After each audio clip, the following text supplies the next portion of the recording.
ராகுல் காந்தி உள்ளிட்ட அவரது குடும்பத்தாரை ஹிந்து மதத்திற்கு எதிரானவர்களாக பாரதிய ஜனதா கட்சி பலமுறை சித்தரித்துள்ளது.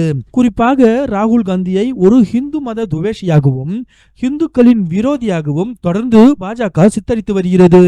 ராகுல் காந்தி சமூக நீதிக்காக தொடர்ந்து குரல் கொடுத்து வருபவர். இதனை ஹிந்து மதத்தின் ஒரு சாரார் விரும்பாததால் அவர்கள் ராகுலை தொடர்ந்து குறிவைத்து வருகின்றனர்.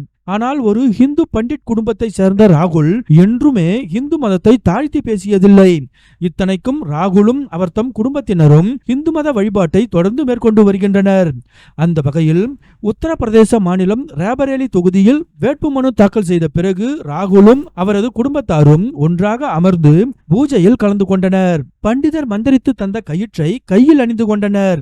தொடர்ந்து அவர்கள் பல்வேறு சடங்குகளில் ஈடுபட்டனர். ராகுல் காந்தி குடும்பத்தாரை ஹிந்து விரோதிகளாக சித்தரித்து பாஜக செய்து வருவது பொய் பிரச்சாரம் என்பது இந்த வீடியோ வெட்ட வெளிச்சமாக்கியுள்ளது என காங்கிரஸ்காரர்கள் கருத்து தெரிவித்து வருகின்றனர்.